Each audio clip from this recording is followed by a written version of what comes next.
Viral edits.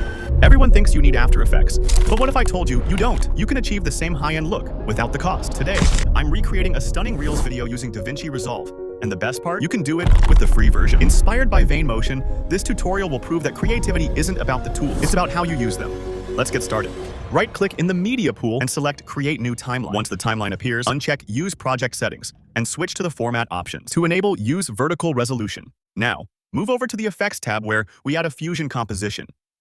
With the composition in place, transition to the Fusion page. Add a background node and press 2 on your keyboard to view it. Change the background type from a solid color to a gradient.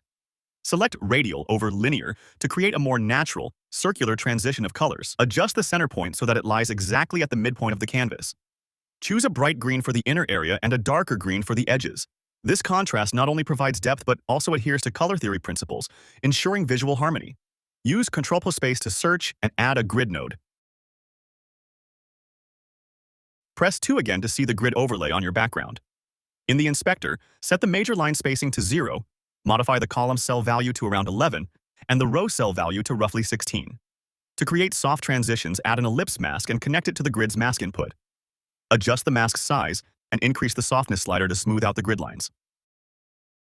Finally, reduce the grid's overall opacity to about 0.2 to keep it as a subtle, supportive visual element. At this stage, we are exploring the fundamentals of layering in compositing. The grid node not only adds structure, but also serves as a visual guide for subsequent elements. Now, let's infuse life into our static grid. Add a displace node. Initially, the changes may not be apparent, but this node is designed to introduce waviness and movement by distorting the grid. Connect a fast node to the secondary input of the displace node. Adjust the fast node's parameters, size and rate, to see a subtle animation emerge. Notice how even slight movements can transform a static image into a dynamic scene. Toggle the displace node on and off to compare the before and after effects. I've got a quick question for you. Do you want to take your projects to the next level? If the answer is yes, let's work together. DM me on Discord and let's create something amazing. Now let's jump back in. Convert your 2D setup into a 3D environment by selecting the displace node and clicking the 3D image plane icon. Add a camera node by pressing the camera icon. DaVinci Resolve automatically generates a Merge 3D node. Insert a Render node and press 2 to preview the output. If the scene appears flat or misaligned, click the Split View icon to enable dual views. Then drag the 3D Merge node into the first view to fully visualize it in the 3D workspace. Adjust the camera's blue arrow to reframe the background. Next, we'll construct a box and integrate text, key elements for creating engaging visual content. Add another background node and attach a rectangle mask to it. Adjust the color to an off-white, ensuring a neutral yet distinct look. Introduce a new 3D image plane and connect this box into your existing Merge 3D setup. You may need to reposition the plane by dragging its blue arrow to introduce a sense of depth between the box and the background. Refine the mask by decreasing its width and height. And consider increasing the corner radius for a softer, more modern look. Duplicate the 3D image plane and add a Text Plus node. Connect the Text Plus node so that it aligns with the 3D box. Update the text content to Real, setting the color to a deep, dark green. Adjust font size, style, and spacing based on your creative intent. Zoom into the 3D view to reposition the text slightly forward. This subtle shift in positioning adds depth, making the text appear as if it's emerging from the scene. Duplicate the Text Plus node once more to create a secondary text element, and connect it to the output of your first Text Plus node. Change its text to 3D, match its color with the box, and use the Transform tab to adjust its in-top position. Now, let's introduce advanced effects to add energy and nuance to our composition. Flicker effect. Import an external image, the reference can be provided in the comment section, and connect it to the render node. This will generate a merge node. Press 2 to instantly see the transformation.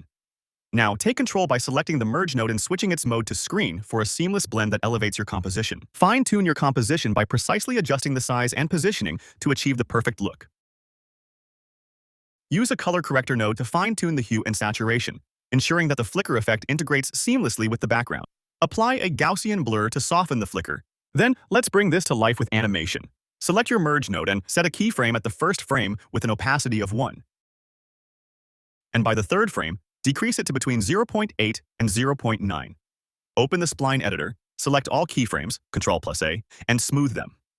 Activate the ping-pong mode so the flicker effect loops continuously, maintaining an energetic and engaging rhythm.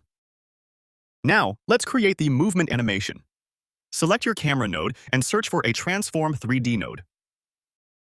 On the first frame, set a keyframe for the Z translation value. Then, go to frame 30 and decrease the value so the box almost fills the screen. After that, go to the spline editor, select the keyframes, and adjust them so that the animation starts quickly. Next, add another Transform 3D node. At frame 28, set a keyframe for the Z value, and by around frame 50, increase the value to create a zoom-out effect. In the spline editor, adjust the keyframes so the animation starts slowly, then speeds up, and finally slows down again. To do this, press S, then Ctrl+T to open the ease value. Lock the in and out values to be equal, and increase the value to around 50. To emphasize depth, add drop shadows to both the box and text. In the box's background node, search for and apply the drop shadow effect. Fine-tune the shadow's offset and opacity to create a realistic depth cue. Duplicate the shadow effect for the text elements to maintain consistency and cohesion throughout the composition. Next, return to the Edit tab to continue our transition. If you notice a black screen, it's because the last node is not connected to the Media Out node. Make a copy of the Fusion composition by holding and dragging it above, then return to the Fusion tab. Let's change the background by deleting all nodes related to it and adding a calendar image, which you connect to the 3D image plane. If you notice a black edge, select your 3D image plane, switch to the Transform tab, and increase the size so the background fits the screen. For some added texture, start by adding a paper texture and connect it to the output of the calendar node, which creates a merge node. Select it, change the mode to hard light, and decrease the opacity to around 0.2. Then add a grunge overlay, connect it to the output of your merge node, select it, change the mode to hard light, and decrease the opacity to around 0.2. This shows a clear difference between the calendar image with and without the texture, making the image appear more dynamic. Let's continue.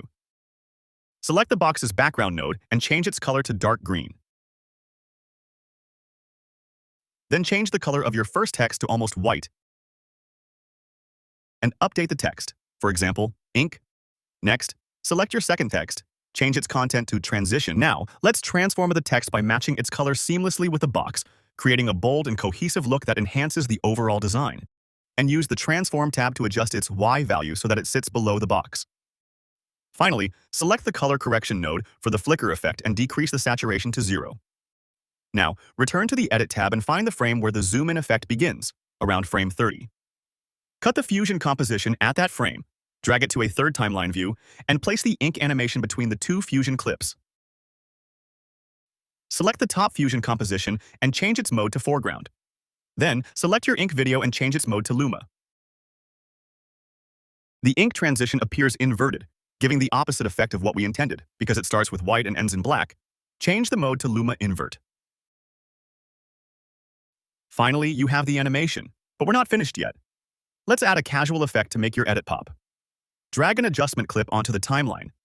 If you are using the free version, add a vignette effect to the adjustment layer and adjust the settings as desired.